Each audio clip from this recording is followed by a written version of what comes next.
בשיעור הקודם התחלנו לנתח, או המשכנו לנתח את שיטת הרמב"ן וסיעתו לגבי כל העניין של איסור סחורה, כשהשאלה שבה בחנו את הדברים זה על בסיס הקושי שהקשנו שלכאורה אי יביד לא מעני בדאורייתא. הוכחנו שהרמב"ן סובר את זה, זה גם באיסור עשה, שאי יביד לא מעני. אז בעצם אם הוא קידש אישה או אם הוא קנה חלוק, לכאורה בכלל זה לא היה צריך לעבוד, זה לא יכול להיות שבכלל המחר יועיל, ואנחנו חושבים שהמחר כן מועיל. ניסינו להבין למה. ואז אלינו כל מיני אפשרויות, דחינו אותם, נחזור על זה כרגע, ובעיקר את הפנים מהירות הבאנו, שאותו דחינו, ואז אלינו את ההבנה שאם נוצרת מציאות שאני יכול לתקן את הדבר ביסודו, לא לתקן אותו אחרי שכבר נעשתה עבירה, אלא ליצור מציאות שבכלל אין עבירה, מציאות שאין בכלל עבירה, אין כלום, לא קרה כאן שום דבר. אז במקרה כזה אנחנו לא אומרים שאי יביד לא מעני, אנחנו אומרים שזה בסדר, שזה חל. גם בסברה הסברנו את זה, אבל גם הוכחנו את זה גם בגמרא, שאונס שמגרש את אשתו, אז אנחנו לא אומרים שבעצם בכלל היא יביד לא מעני והיא לא מגורשת, כי אסור לו לגרש אותה, אלא כיוון שהוא יכול להחסיר אותה ובזה לתקן את מציאות האיסור מעיקרה שבעצם לא נוצר כאן איסור, אז לכן הפעולה כן חלה, המציאות כן חלה. ואמרנו עד כדי כך שגם אם הוא בפועל לא יעשה את זה, כמו שראינו לגבי כהן, זה חשוב הדגשה שכרגע אני אומר, נשתמש בזה בהמשך השיעור בעזרת השם, שגם אם בפועל הוא לא יעשה את זה, הוא לא יחזיר אותה, כמו כהן, שהוא כבר לא יכול להחזיר את גרושתו. אבל פי כן, אנחנו לא רואים שבגלל זה תתבטל פעולת הגירושין, אבל פעולת הגירושין קיימת, ומה שהוא גירש אותה חל. למה? כי באופן עקרוני ניתן לתקן את זה. באופן עקרוני, אפילו שבפועל הוא לא יעשה את זה, אפילו שבפועל הוא גם לא יכול לממש את זה בצורה מלאה. הוא יכול להחזיר אותה, רק לקדש אותה, הוא לא יכול לעשות אותה. אז הוא בעצם לא יכול לממש את זה בצורה מלאה, אבל אף על פי כן, כבר בעצם זה שזה יכול להיות, זה כבר אומר שאנחנו כבר לא מכילים כאן את הדין הזה של יביד לא מעני. יביד לא מעני, זה רק שאתה יצרת מציאות בלתי הפיכה. אתה מנסה ליצור מציאות בלתי הפיכה על ידי העבירה על חוקי התורה. הקדוש ברוך הוא אומר לך אין דבר כזה, אתה לא יכול לעשות מה שבא לך, אתה לא יכול לייצר מציאות שאחר כך, זהו, אנחנו נגיד, זהו, גמרנו אבוד, מציאות בלתי הפיכה. אם אני אמרתי לך, אומר הקדוש ברוך הוא, אם התורה אמרה שזה אסור, אז אתה לא יכול לעקוף אותי, ואתה לא יכול להחליט שזה כן יהיה מותר. אתה מנסה ליצור מציאות בלתי הפיכה, אבל אם זה מציאות הפיכה, אפשר להחזיר את זה. בכזה מקרה, זה לא חל על זה, הגדר הזה של אי יביד לא מעני. עכשיו, אז זה היה ניסוד כזה שרצינו לומר, ואז על זה אמרנו שהבאנו מחלוקת ראשונים, שדנה בשאלה, כשאני עכשיו לקחתי נגיד כסף של מעשר שני, וקניתי בזה משהו שאסור היה לקנות אותו. כמו למשל, בהמת מאה, עבדים, קרקעות, שזה לא מה שאתה אמור לקנות עם הכסף של המעשר שני. ואז חל הדין, שאם הוא עשה את זה בכל זאת, אז יוכל כנגדן. זה שהוא נתן את הכסף, הוא אחר כך צריך ללכת וכחת כסף באותו שיעור שבו הוא נתן את זה למוכר, בין אם נגיד לצורך העניין מחר הוא קנה קרקע או הוא לוקח את כל הכסף וקונה בהם פירות בירושלים, פירות ואוכל אותם בקדושה בירושלים. זה מה שהוא צריך לעשות, יאכל כנגדם. והשאלה הייתה, יש מחלוקת ראשונים, מה זה מועיל שהוא אוכל כנגדם? סיעת ראשונים אחת, הריבה וסיעתו, שהם טוענים שבעצם זה כנסה בעלמא, זה לא משהו שמתקן פה באמת, זה לא משהו שמתקן באמת, זה כנסה בעלמא, כי אפשר לתקן, כי אתה לא יכול לתקן עכשיו בבית שלך, להתחיל לקנות עכשיו ולאכול פירות, וזה בירושלים, כשבעצם בכלל המעות נמצאות אי שם במקום אחר, איך מה שאתה עושה יועיל למעות שבכלל נמצאים אצל מישהו אחר לגמרי, זה לא מועיל בכלל דבר הזה. הלכה כרבי יוחנן דפליגה צנועין, צנועין סוברים שאפשר, אבל הלכה כרבי יוחנן שאי אפשר. אז אם אי אפשר, אז בעצם סתם מבחינת דאורייתא לא עשית בעצם כלום, שום דבר לא הועלת. אבל מה? כונסים אותך. למה עשית את זה? כונסים אותך, שלא תרוויח, שלא יצא שהרווחת מפעולה האסורה. זאת שיטת הריבה וסיעתו. גם הרשב"א ככה נוקט, זאת השיטה אחת. שיטה שנייה, בלי להיכנס כרגע לניואנסים, כי אנחנו כרגע לא נכנסים, יש הבדל, אמרנו בין רבנו מאיר לבין הריטב"א, אני אומר ברמה העקרונית, שזה מועיל מדאורייתא, שמדאורייתא מה שאתה עושה בבית שלך, מועיל עכשיו שההוא עכשיו נמצא עם הכסף שלו עכשיו, אני לא יודע איפה, זה מועיל לתקן את הכסף הזה שם. למה? איך זה מועיל? הרי אתה חייב שזה דווקא ברשותך. אומר רבנו מאיר, כי זה זכות לו, זכין לאדם שלא בפניו. זה זכות, אני עושה לו זכות, כי בעצם הוא מסתובב עם כסף, שהוא כסף קדוש, אסור לו להשתמש בכסף הזה לסתם. אז אני מזכה לו. הריטב"א אומר, שאם הייתי אומר לו, היה מביא לי את זה, אבל זה כאילו כמו פיקדון בידי, זה כאילו, עדיין אני חושב שזה כן ברשותי, לא משנה בדיוק הניואנסים, אבל באופן עקרוני, מדאורייתא זה מועיל. מדאורייתא, אם אני אוכל כנגדם זה מועיל. ואז אמרנו, שלפי השיטה שסובר שזה מדאורייתא מועיל, אז עכשיו אפשר כבר להגיד שכיוון שאני כרגע עכשיו הוצאתי את הכסף וקניתי בזה משהו שבעצם אסור לי לעשות את זה, אבל אני יכול לתקן את זה על ידי שאני אוכל כנגדם, אז כיוון שאני יכול לתקן את זה, מדאורייתא זה יועיל, אז במילא כבר לא נאכל בזה הכלל של אי אביד לא מעני. לא אוכל בזה הכלל של אי אביד לא מעני, ולכן היא מקודשת, ולכן קניין, ולכן הכל תופס. למה? כי אני יכול לתקן את זה מדאורייתא, מכיוון שיוכל כנגדן מועיל מדאורייתא. ואז ככה הישבנו את השאלה לפי סיעת הראשונים הזאת, שסוברת שיוכל כנגדם מועיל מדאורייתא, שלכן אי אביד בהקשר הזה כן מהני.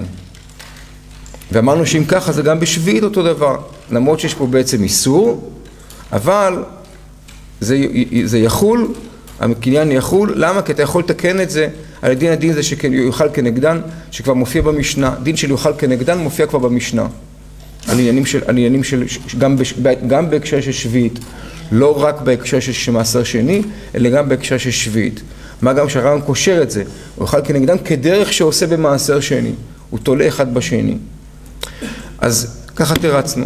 עכשיו, בעזרת השם. עכשיו, לפי זה, גם אמרנו שאפשר לתרץ גם את השאלה שעל כל אמצע נשליח את דבר עבירה, שלא מועיל. הנידון הראשון שיצאנו ממנו, שלפי זה, בעצם הקניין, גם אם אני אומר שהאיסור הוא כן האיסור הוא על הקונה, אבל אין בעצם סיבה לבטל את הקניין, כי הוא לא בהכרח שהוא יכול להוות איסור. כי על ידי זה שאני עכשיו יוכל כנגדם, כבר לא יהיה מזה איסור, לא יהיה מהדבר הזה איסור, אז במילא כבר על זה כבר לא בהכרח שזה שליח לדבר, מדרבנן מסתמה שזה כן איסור, כי אף על פי כן אסור לעשות דבר כזה מדרבנן, אבל ברמה של הדאורייתא אני יכול לתקן אותו מעיקרו, ממש מעיקרו, ולבטל את כל האיסור מעיקרו, ולכן לא חל בדבר הזה שאין שליח לדבר עבירה. עכשיו אם שליח לדבר עבירה זה גם חל בדרבנן, זה כבר לא נכנס כרגע להגדרה אותה, אבל ברמה העקרונית. עכשיו עד פה זה הסברנו את הכל לפי השיטה שיוכל כנגדם זה מדאורייתא. עכשיו הגמרא אומרת בסוגיה בקידושין, הגמרא אומרת שכל הסיפור הזה שיוכל כנגדן זה רק במקום שבו המוכר ברח, רק כשהמוכר ברח, רק אז אנחנו רואים שיוכל כנגדם. אבל במקרה שבו המוכר לא ברח, המוכר נמצא, אז יחזרו דמים למקומם. יחזרו דמים למקומם. ככה גמרא, ככה זה כי יש לנו בעצם כאילו, זה כאילו סתירה בין ברייתות, או בין ברייתא למשנה. מקור אחד אומר שיחזרו דמים למקומם, מקור אחר אומר שיוכל כנגדם. בעצם זה משנה וזה ברייתא. אז הגמרא תרצה, זה כשהוא ברח וזה כשהוא לא ברח. אם הוא ברח, אז מה, ברגע שהוא ברח, אז מה יחזרו דמים למקומם? מה תחזיר למקומם? הוא ברח, כבר איננו, כן? הכסף כבר לא נמצא, אי אפשר להחזיר בחזרה את הכסף, הוא פשוט עכשיו כבר ביבשת אחרת. אבל אם אני אומר שהוא נמצא, אז יחזרו דמים למקומם. הכל חוזר בחזרה, מחזירים את הכסף בחזרה למקום, כן? והוא לוקח בחזרה את הקרקע שלו, את העבד שלו, את הבהמה שלו, הכל חזר בחזרה למקומו. עכשיו, לפי השיטה שאומרת, דווקא שזה לא מועיל מדאורייתא, שזה רק קנסה בעלמא, הריבה וסייעתו, אז בעצם אנחנו יכולים להגיד שזאת הסיבה שבאמת חוזרים הדין למקומם. כי מדאורייתא באמת זה בטל, המחר בטל. בעצם אתה לא יכול לתקן את זה, אתה לא יכול לתקן אתה לא יכול לתקן ביוכל כנגדם, זה לא מועיל לך שום דבר. אבל מה שאתה בעצם עשית אי אביד, לא מעני, כי אי אפשר לתקן, אז בעצם אי אביד לא מעני, בעצם עשית כאן מעשה שאין לו תיקון מדאורייתא, אז הוא לא חל בכלל. לכן יחזרו דמים למקומם. למה יחזרו דמים למקומם? בגלל שפשוט זה לא חל מצד המעשה בכלל לא חל. כי מה שפעלת, התורה לא מכירה במעשה שעשית אותו. כך אפשר היה להבין את השיטה שסוברת שיחזרו דיינים, שבעצם מי שסובר שיוכל כנגדם לא מועיל לתקן מדאורייתא, שהדין הזה שיוכל כנגדם הוא בעצם מחזיר את הדין למקומו. הגמרא רואים ממנה שזה קנס, כנסינן למוכר שיחזרו דמים למקומם. כנסינן למוכר. עכשיו לכאורה אם נסביר שזה עיקר הדין פשוט זה חוזר למקומו, כאילו מה שעשית לא מועיל. אז מה זה כנסינן למוכר כנסינן למוכר שיחזרו דמים למקומם? סתם יביד לא מעני, נקודה. חוזר כי זה מה שצריך לחזור, זה לא מצד שכונסים אותו. אבל זה כשלעצמו לא הכרח, לא קושייה.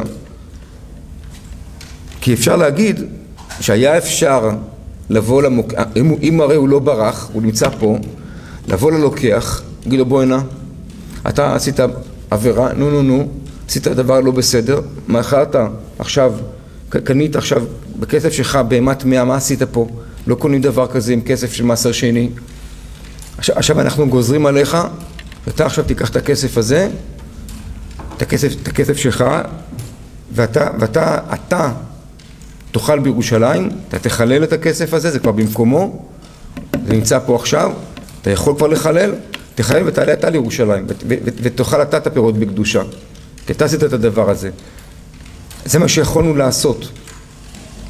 תוספות גם כן אומר את הסברה הזאת, יכולנו ככה לעשות. ואנחנו לא עושים את זה, אנחנו מפילים את הכל על המוכר. אז זה כאילו הכנסינן למוכר, זה לא מצד עצם הדין זה מה שצריך להיות, אבל היה כאן בעצם אפשרות שאנחנו נשאיר למוכר את הכסף אצלו, כי סוף סוף הוא ודאי שהרוצה שהכסף יישאר אצלו.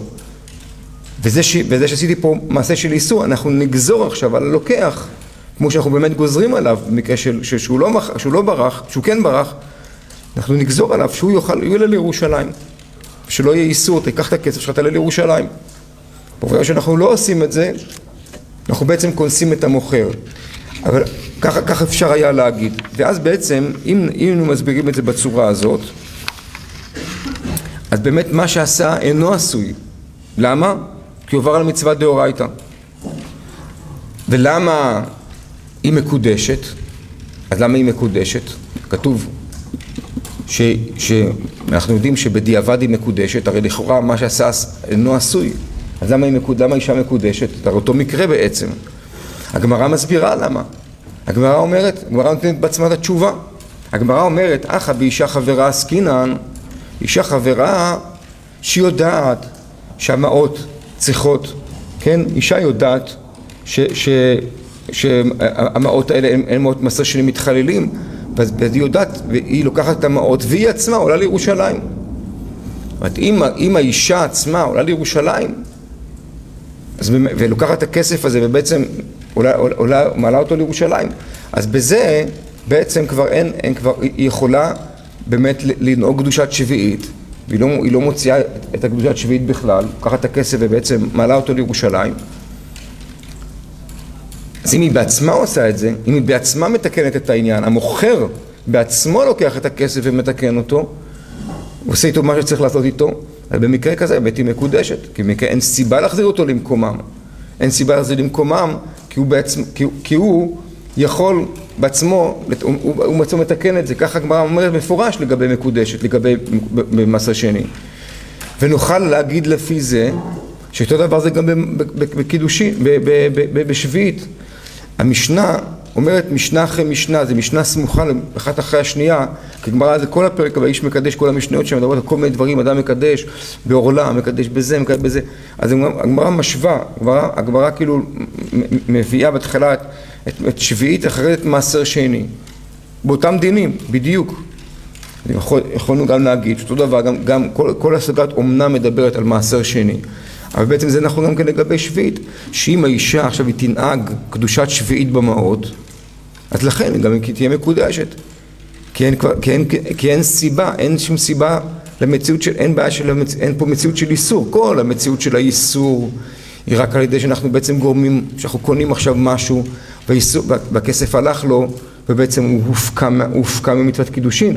אבל אם האישה בעצמה, היא תלך עכשיו ותנהג בעצמה בכסף, תנהג בזה דיני קדושת שביעית, מה היא תעשה עם הכסף? היא תקנה אוכל ותאכל אותו בקדושת שביעית. בכזה מקרה, לכן היא תהיה מקודשת. כך אפשר גם כן להגיד לפי המהלך הזה. עכשיו, הדין הזה של יחזרו, עוד מעט נחזור לזה, נמשיך אבל הלאה. הדין הזה של יחזרו למקומם, שיחזרו דיינים למקומם, לא מוזכר בכלל בהקשר של שביעית. הוא נאמר רק לגבי מעשר שני. זאת אומרת, מה שמצאנו, דין של יוכל כנגדם, שהגמרא מעמידה את זה רק שברח המוכר, את זה מצאנו במעשר שני. ומצאנו יוכל כנגדם לא כשברח, סתם משנה, יוכל כנגדם, מצאנו את זה גם בשביעית. אבל לא מצאנו את הדין הזה, שאם המוכר נמצא, יחזרו דיינים למקומם. לא מצאנו את זה. שאלה מה הדין? האם בעצם אפשר לעשות העתק הדבק בין מעשר שני לבין שביעית, או שזה שונה? לא מצאנו התייחסות מפורשת לדברים האלה בגמרא. אפשר היה להגיד, מה כן מצאנו? בואו נגיד, מה כן מצאנו?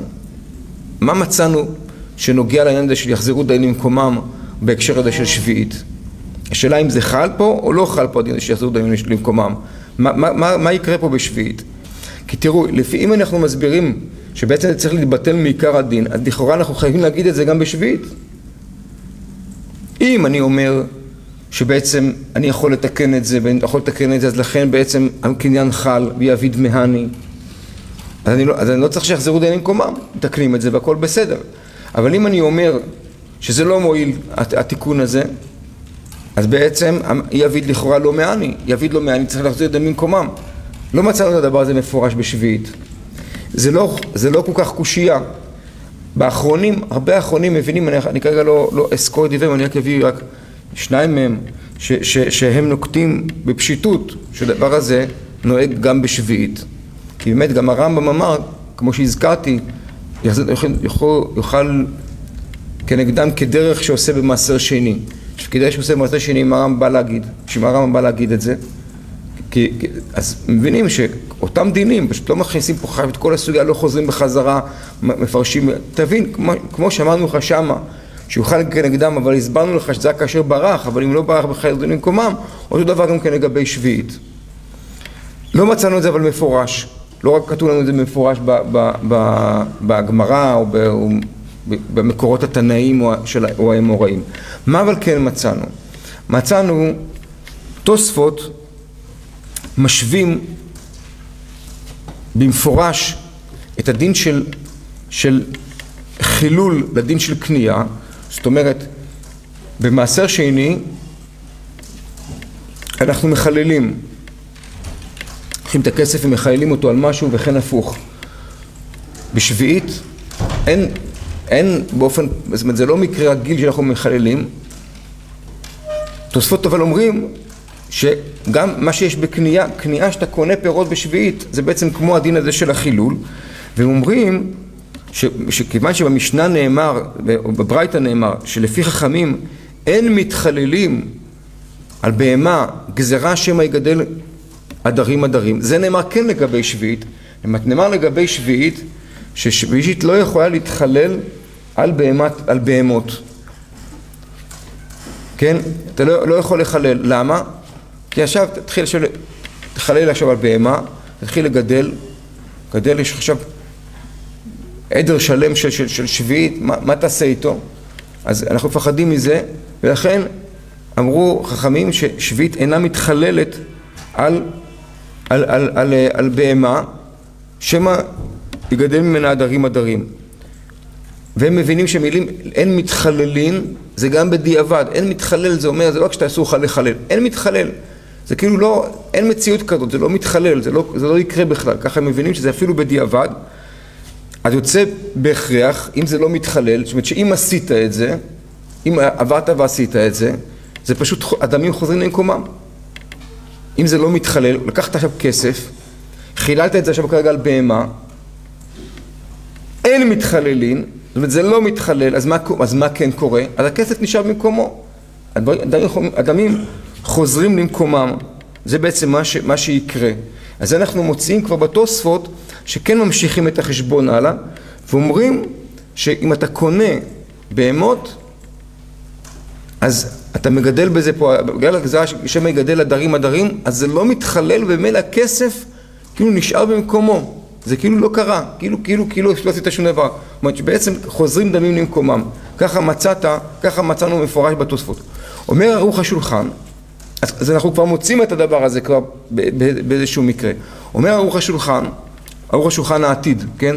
על שביעית. הוא אומר שכל הדברים האלה, הדברים האלה נכונים רק לגבי פרי שני או דמים. כי הרי, כידוע, אם יש לי עכשיו כרגע פירות שביעית, כאילו שכתפו אותם מהעץ, פרי ראשון שעכשיו הוריד אותו מהעץ, שכרגע פירות, פרי ראשון. אני עכשיו לוקח את הפרי ראשון ואני מוכר אותם. מכרתי אותם, עכשיו יש כסף, כן? מכרתי, קיבלתי כסף. אז הפירות קדושים וגם הכסף קדוש. תהיה, כן, היא תופסת את דמיה. גם הפירות קדושים וגם הכסף קדוש. עכשיו לקחתי את הכסף, קניתי איתו עכשיו ענבים, אז הענבים האלה עכשיו הם קדושים והכסף נהיה לא קדוש. אם הענבים מכרתי אותם, קניתי תמרים, הם נהיים קדושים, התמרים נהיו הראשון בעצם כל דבר ודבר בעצם מתחלל, אבל האחרון והראשון נתפסים. זאת אומרת, או הפירות עצמם והדמים, או מה שתקנה, בסוף הפירות האחרונים הם נשארים גם כן קדושים. זאת אומרת, הפירות הראשונים והאחרונים תמיד נשארים קדושים. או הפירות הראשונים והכסף, או הפירות הראשונים והפירות האחרונים. אבל זה מה שישאר לך בסוף שהם יהיו קדושים. אומר ערוך השולחן, כל מה שאנחנו מוצאים בתוספות, שאם זה לא מתחלל ובעצם כאילו מחזירים את הכל למקומם, זה רק לגבי פרי שני, פרי שלישי, פרי רביעי, כי אז אף אחד לא מפסיד כלום. לא מפסידים שום דבר. אם נגיד דוגמה היה לך כסף, קנית עם הכסף עכשיו בהמה טמאה או בהמה טהורה, קנית שם משהו, והחז"ל לא אוהבים את זה. יגדל עדרים, זה לא טוב. אז מה יהיה? אז במקום שהקדושה תעבור מכאן לכאן, היא לא עוברת מכאן לכאן, היא נשארת פה. בסדר, אף אחד לא יפסיד כלום. במקום שזה יעבור לפה, נשאר פה. בסופו של דבר, היה מציאות אחת, נשארת מציאות אחת, נשארת פה, אף אחד לא מפסיד. אבל בפרי ראשון, אם אתה עכשיו קונה איתו, בעצם מה שהיה צריך להיות, שגם זה היה קדוש וגם הכסף היה קדוש. אם אתה אומר זהות דיינים קומם, אז בעצם אתה כאילו יוצר מציאות שאתה אומר הפירות חוזרים בחזרה לקדושים והכסף יוצא לחולין. אז פה הפסדנו, הקדושה הפסידה. מקודם היה לה בקנייה, היא הייתה מרוויחה גם את הפירות וגם את הכסף. ברגע שאתה אומר זהות דיינים קומם, רק זה יהיה קדוש וזה לא יהיה קדוש. הפסדנו. לא רוצים להפסיד. התורה היא לא לוזרית. היא לא אוהבת להפסיד. היא רק מנצחת. אז לכן, זה לא עובד. גם זה יהיה קדוש וגם זה לא יחזרו דיינים למקומם. כך אומר ערוך השולחן. עכשיו, ברור לשיטתו גם כן, שבעצם זה, הכל מיני שיחזרו דיינים למקומם, זה בחטא שייך גם כן, גם בשביעית. ממילא, אם נמשיך על את הקו הזה, בדבר כזה שמדאורייתא זה לא מועיל, כי אנחנו דיברנו פה על בהמה, שלמה זה לא מועיל, שמא יגדל עדרים עדרים. אבל בדאורייתא, דבר שמדאורייתא בעצם אסור לעשות אותו, אסור לקנות בכלל, אסור לקנות חלוק מדאורייתא, לפי הרמב"ן וסיעתו. במקרה כזה, זה לכאורה יהיה עוד יותר ברור,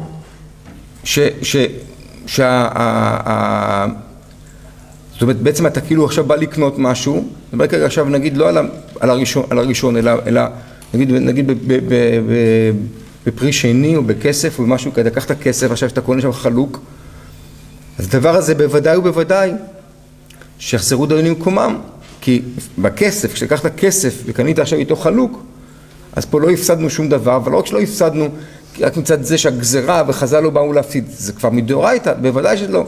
בפרט כמו שאנחנו אמרנו, שיביד לא מעני, אז בעצם זה היה צריך, ברור שהדבר הזה יישארו דמים ויחזרו דיינים למקומם.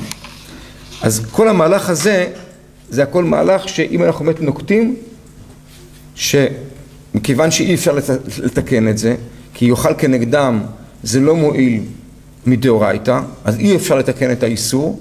אם אי אפשר לתקן את האיסור, בעצם אי יביד לא מעני, יביד לא מעני, בעצם היה צריך להחזיר דיינים למקומם. איפה אנחנו מצאנו עוד דבר כזה?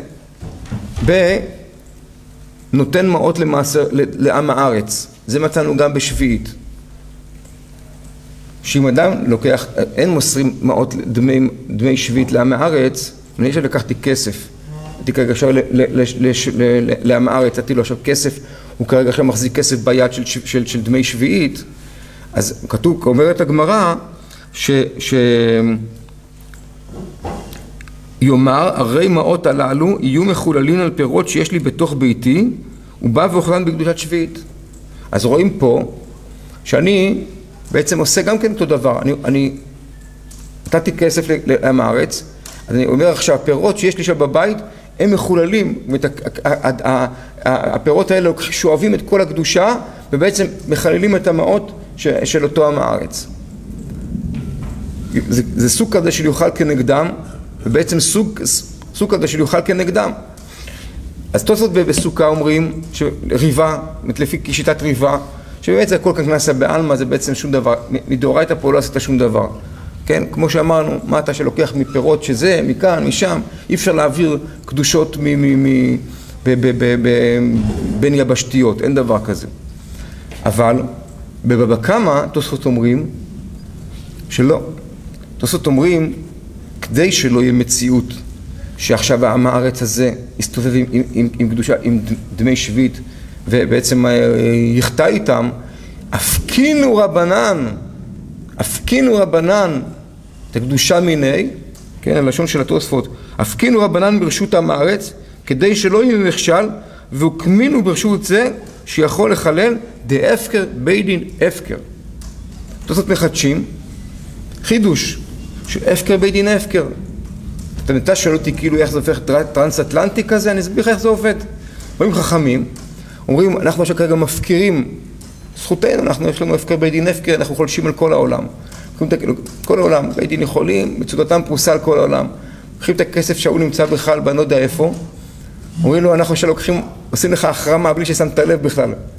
אנחנו עכשיו כאילו עושים לך החרמה של כל הקדושה שלך בכסף, מעבירים אותה לשם, עכשיו מצניחים אותה שם, זה מה שאנחנו מסוגלים לעשות מכוח הפקר בדין הפקר, וזה כאילו, זה בעצם אנחנו כאילו בעצם מוציאים את הכסף ממנו, מעבירים אותו אליו. זה בעצם מה שאנחנו עושים. שימו לב בעצם איך זה עובד, הרי לכאורה הפקר בדין הפקר, איך הוא מפקיר? הוא יכול להפקיר כסף, איך הוא יכול להפקיר קדושה, איך הוא יכול להפקיר קדושה, איך את זה הם עושים? אז אפשר להסביר את זה, כן? לוקחים את הכסף שמה, שמקום מפקירים אותו, מחללים אותו, זה שלהם עכשיו, הפקירו, מחללים, קח את הכסף בחזרה. רואים לפה, וככה הם עושים את זה גם פה, כן? זה ככה, זה ההסבר היותר, נקרא לזה, מוחשי, לפעולה איך זה עובד. זהו, עובד, הם יכולים לעשות את זה. ככה תוספות מסבירים את הדבר הזה.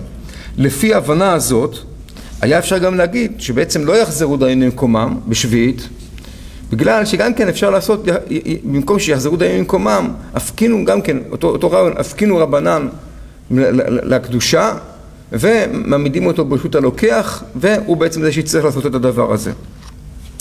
כל זה אפשרות להגיד שבעצם הכל כאן יעמוד על יחזרו דיינים למקומם. אבל, מכיוון שלא מצאנו את זה במפורש, את יחזרו דיינים למקומם בשביעית, מצאנו את זה במצויות המסוימות האלה, אבל לא מצאנו את זה במפורש.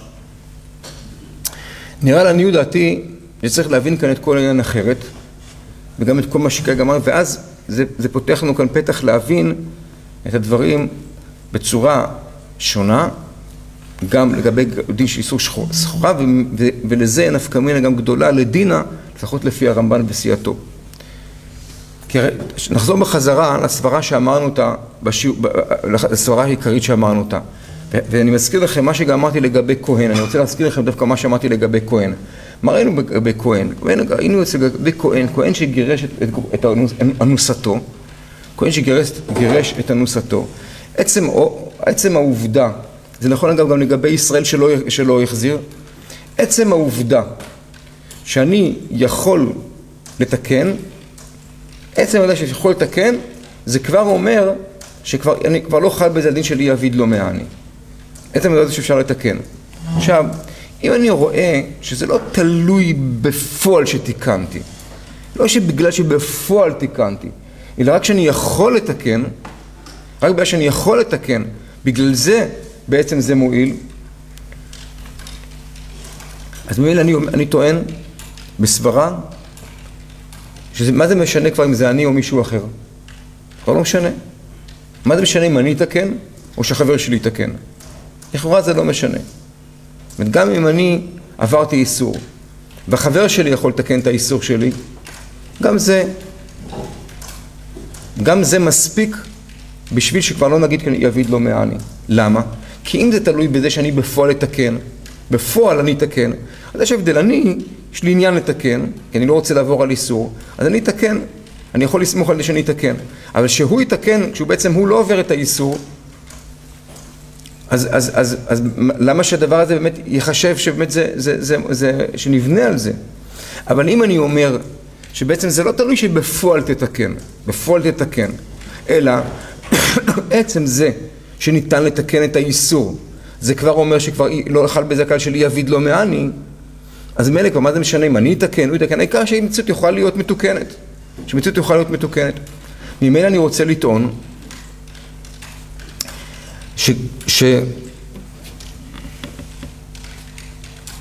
אם אני עכשיו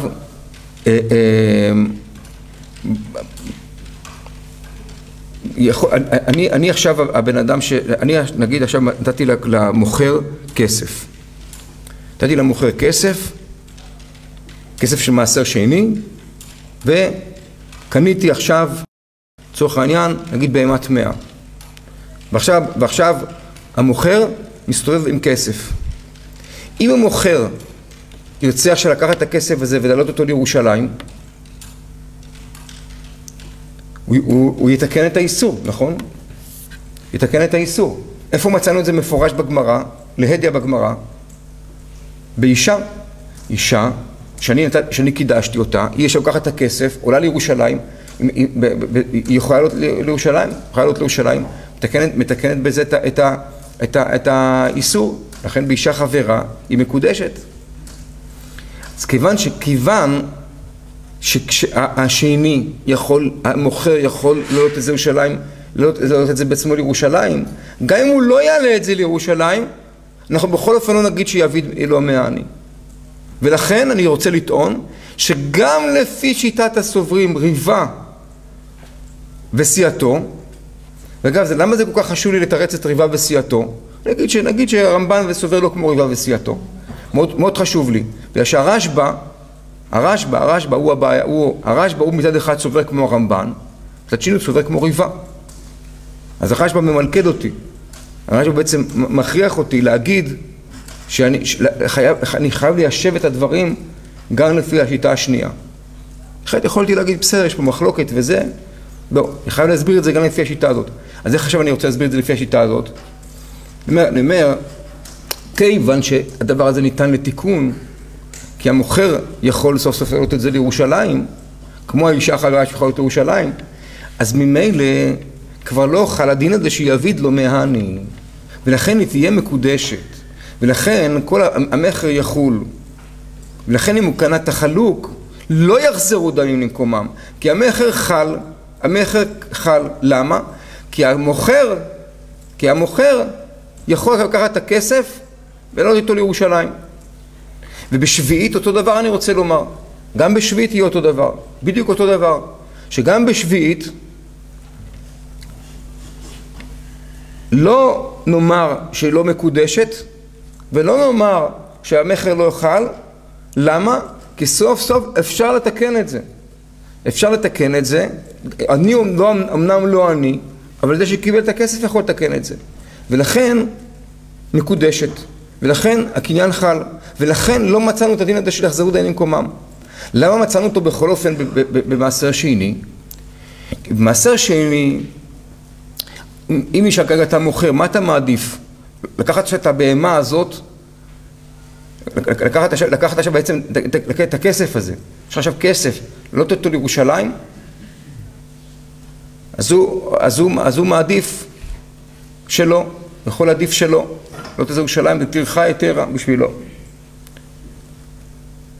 הוא לא יעלה אותו לירושלים, אז בעצם מה שעומד לפניו, תוספות דן בזה, שמה עדיף לו, אם עדיף לו בעצם לא לירושלים או לא, אבל זה טרחה בשבילו לא תזה לירושלים. כבר תביא את זה כבר, קח את זה בחזרה ותעזוב, ותעוף לי מהעיניים, מספיק, מה סיבכת אותי, כן? אבל בשביעית, מה יהיה?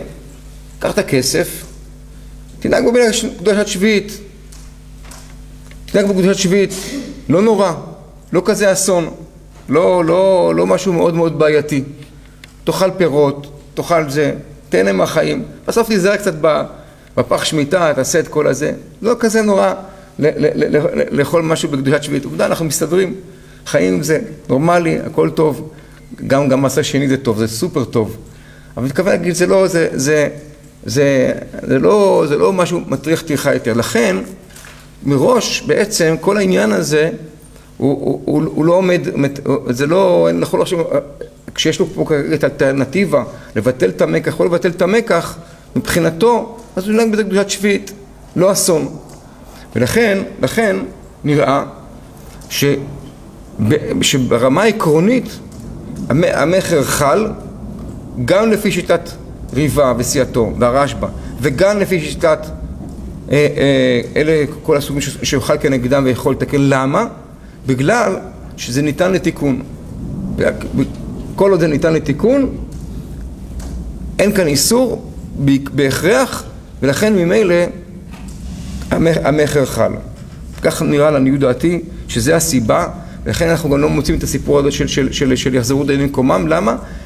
כאילו מצד עיקר הדין, למה? בגלל שלא נעבר כאן איזה, לא נוצר בהכרח מציאות שהיא אביד שלא ניתן לתיקון ולכן הוא מהני ולכן היא תהיה מקודשת. אני חושב שהרבה יותר מרווח להגיד ככה, כי לפי ההבנה, אם נגיד לפי כל הסיפור, כל הדבר מקודם, אז בעצם יצא שנגיד למשל מקודשת, ברמה של הדאורייתא, למה היא תהיה מקודשת? בגלל שהיא מתקנת את זה בפועל. אבל אנחנו לא רואים שתולים את זה בשאלה של מה היא תעשה עם הכסף. מקודשת, זהו. לא תלוינו את זה בשאלה האם היא תיקח את הכסף עכשיו ותעלה את זה לירושלים, לא תעלה את זה לירושלים, האם היא תנהג בזה קדושת שביעית או לא תנהג בזה קדושת שביעית, לא תלינו את זה בזה. מקודשת, זהו. אסור לעשות את זה לכתחילה, אבל מקודשת.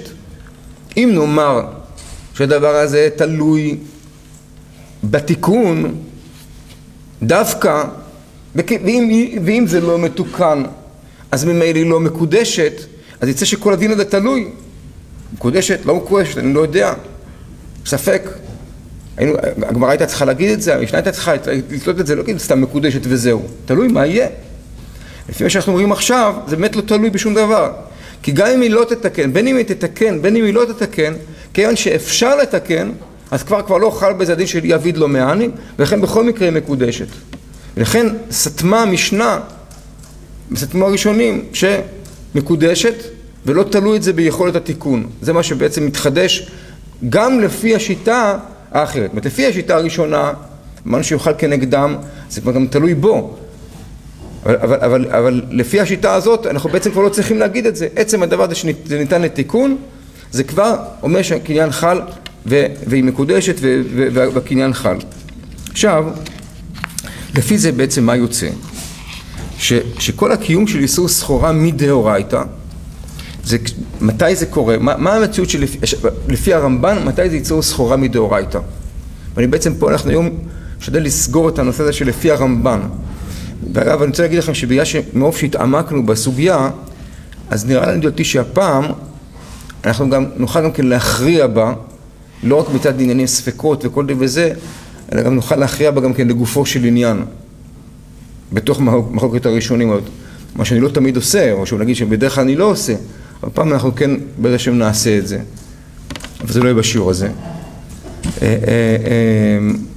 זה לפעמים, זה באמת שמבררים, משהו עד הסוף, ככה, כמו שלמדנו השבוע ברבנו יונה, הרבה ימים ושנים, אפילו דבר קטן, אז ממילא אפשר להגיע יותר ליכולת הכרעה. אז בעזרת השם אנחנו נראה, וזה נפקא מינה מאוד גדולה, למעשה. אז בעזרת השם, כפי שהתבהר. אז לפי הרמב"ן, שאנחנו כרגע מבררים את שיטתו, הרמב"ן בסייעתו, אז הקיום של איסור סחורה מדאורייתא, זה כשהוא קונה, נגיד חפצים, כמו לא יודע מה, חלוק או משהו כזה, שלא נוהגת בהם קדושת שביעית, על דעת זה, כן, דווקא על דעת זה, שגם לא ינהגו קדושה במעות. כן? שלא ינהגו קדושה במעות. אם ינהגו קדושה במעות, אם המוכר של החלוק ייקח את הכסף וינהג קדושה במעות, אז מדאורייתא אני לא עברתי על איסור לפי הרמב"ן. זאת כך נראה לי אותי, אנחנו נדייק את זה קצת יותר בלשונות. לא עברתי על איסור, בדאורייתא. רבנן, חז"ל אמרו אסור לקנות נקודה. למה? כן תעשה, לא תעשה. אז אנחנו לא, כן תקנו, לא קונים.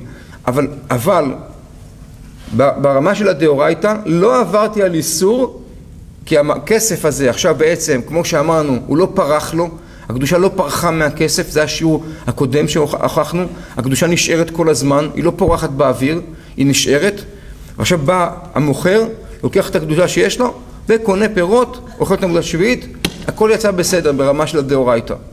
מתי חל איסור של קדושת שביעית? עברתי על איסור דאורייתא של איסור סחורה, אני לא עובר בראת השם שלי שלא עבור איסור דאורייתא, כשמישהו, או שגם הוא לא יעבור, אם הוא קנה חלוק, אז אם מישהו קנה חלוק, והמוכר, הוא יודע שהמוכר לא ינהג קדושה במעות, כגון שהוא לא אמר לו, וזה לא מקח טעות, כי מהבחינה, כי המוכר מבחינתו בעצם,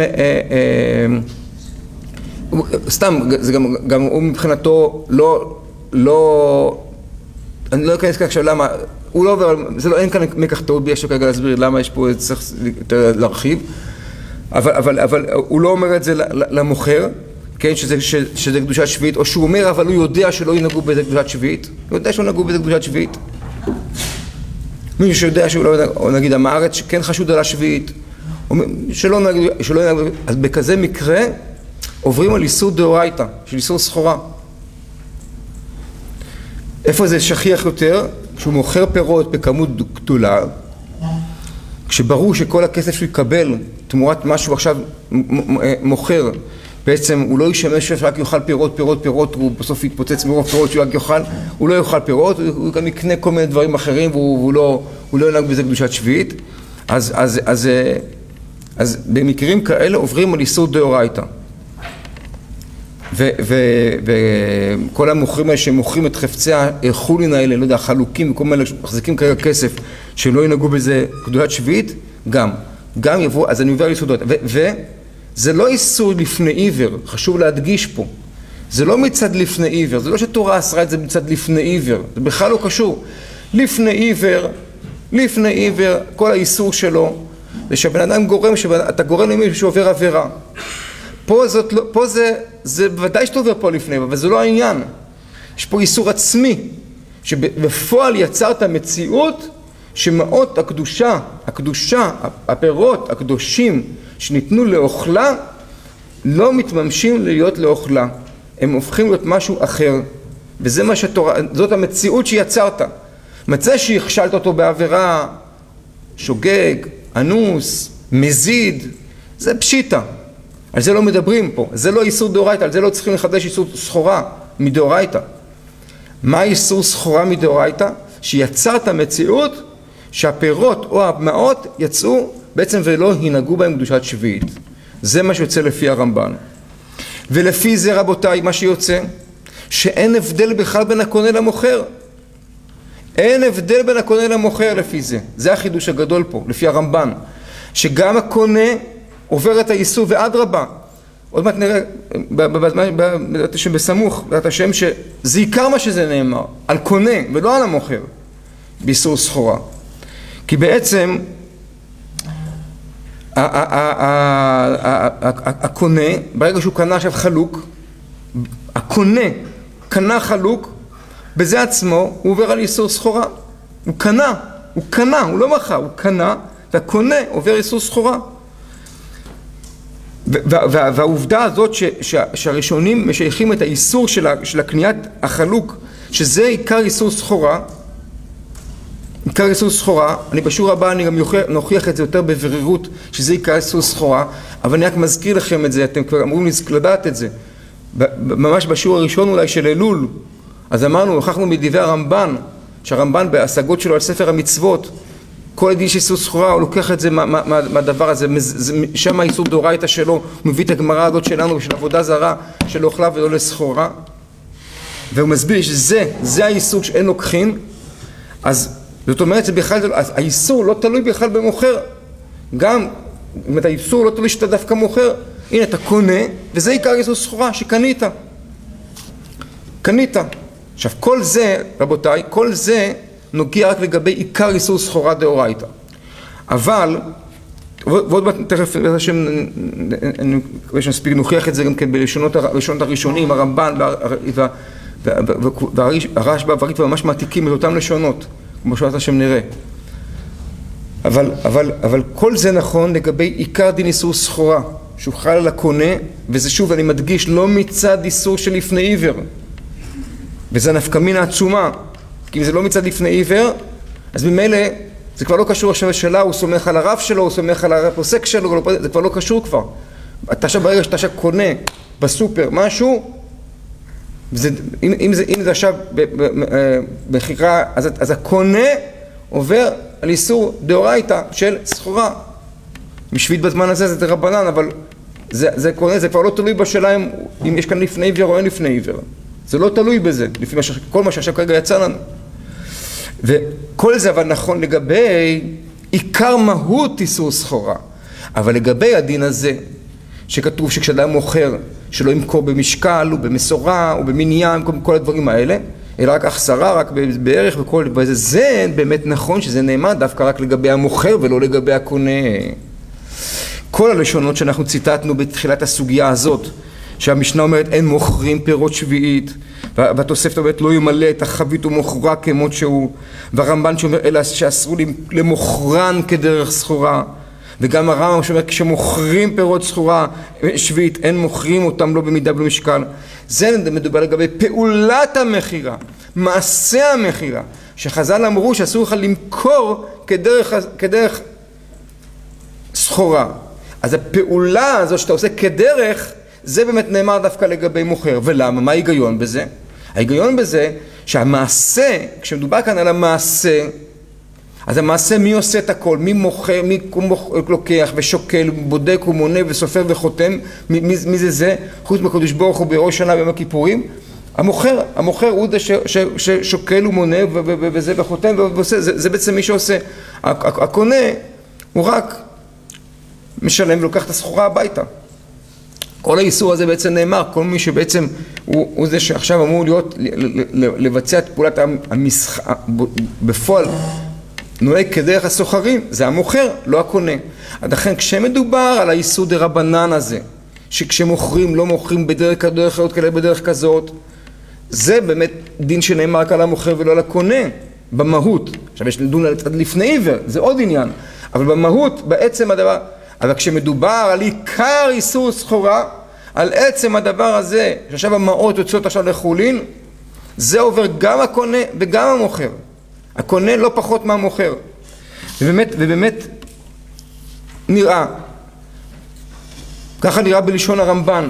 הרמב"ן אומר בתמא דמילתא, ראוי לאכילה ונתפס. זאת אומרת, קודם כל אני רוצה להגיד גם מצד שני כולה ברמב"ן, כולה גדולה ברמב"ן.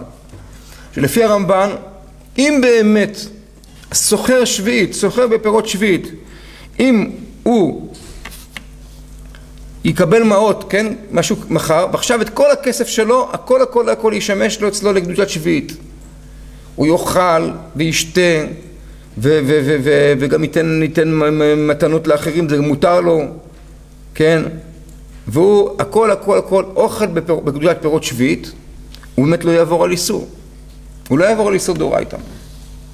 ואם אדם יקנה חלוק, אני מדבר כרגע ברמה של הדאורייתא, אם אדם יקנה חלוק ויאמר בפורש, והוא ידע שזה יתממש, עכשיו הקונה, זאת אומרת, זה שנותן, המוכר שנותן לו את החלוק, הוא ינהג עכשיו בקדושת שביעית במעות, שהוא מקבל עכשיו, לא יהיה בזה איסור דאורייתא של סחורה.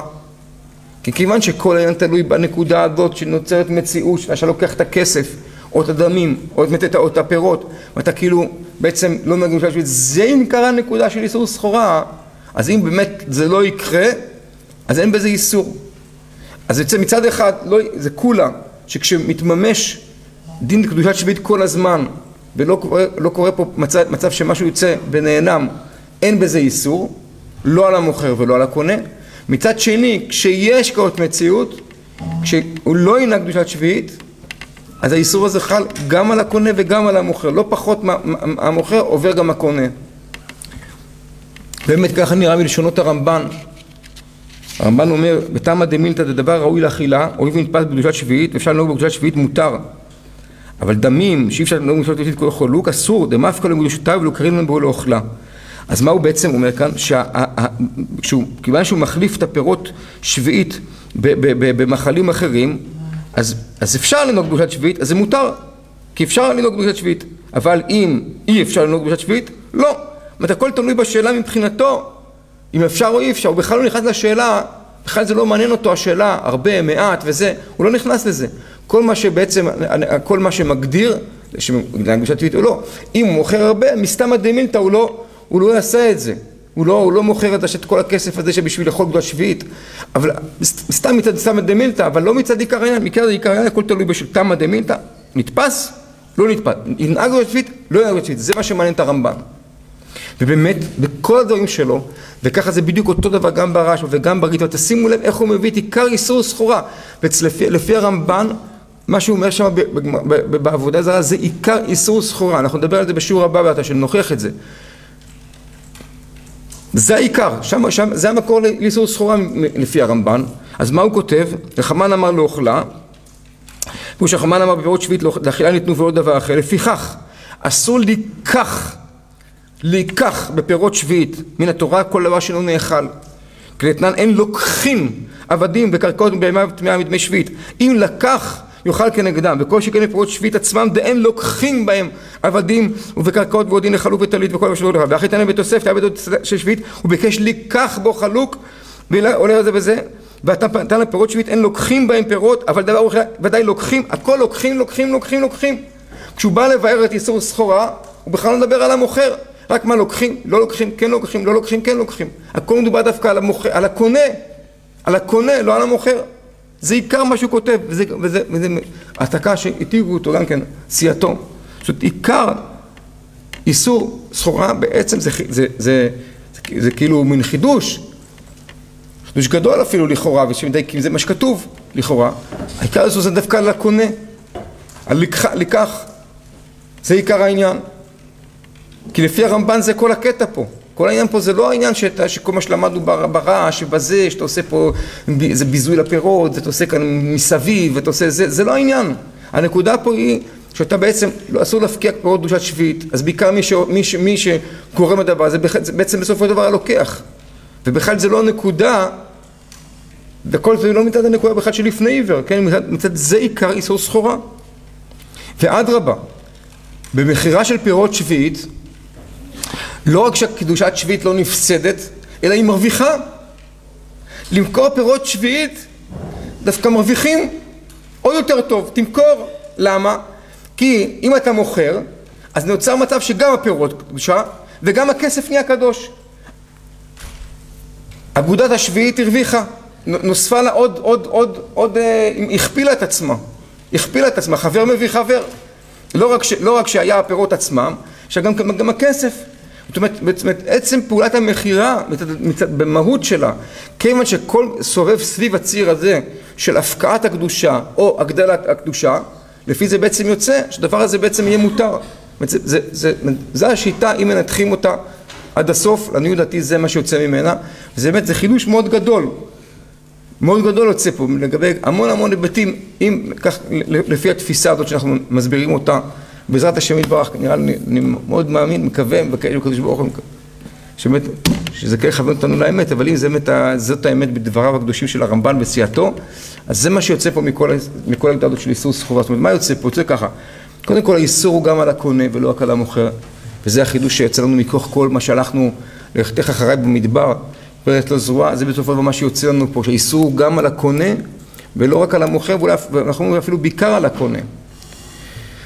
והמחר חל, כי אפשר לתקן את זה, אפשר לתקן את האיסור, אפשר לתקן את זה אם אוכלים כנגדו או אם נוהגים בקדושת שביעית. אם אני גורם מציאות שעכשיו הכסף הוא לא יוצא החוצה לקדוש, ובעצם זהו, נוהגים בו למרות שהוא היה קדוש, לא מממשים אותו בצורה הזאת, או שלא אוכלים אותו בצורה בקדושה, אז אפשר לתקן את זה, אז אין איסור. זה החידוש השני שיוצא פה, מתוך כל מה שדיברנו במשך בשיעור הזה, בשיעור הקודם. האיסור יכול להיות מתוקן, ולכן יעביד מהני, כי זה מתקן את הדבר בשורשו, ואין פה בכלל מציאות של איסור. זה מה שיוצא מפה.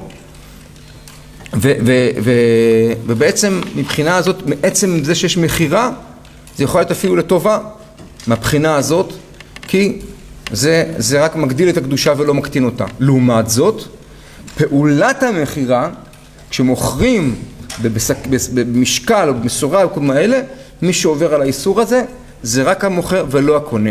הקונה עובר על לפני עיוור, אבל זה כבר עניין אחר. אבל מצד הנקודה של האיסור עצמו, יוצא שמי שעובר זה רק המוכר ולא הקונה. עד כאן ביארנו בעזרת השם את שיטת הרמב"ן.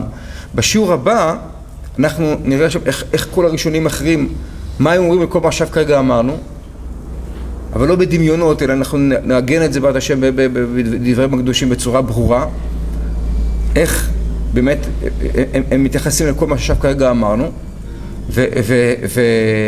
ואז על יסוד גם ההשוואה של הדברים, כן? אז אנחנו בעזרת השם יתברך, כן נוכל להיכנס, להכריע כאן במחלוקת הזאת לדינה, עם ההשלכות המעשיות שיש לזה, בעזרת השם.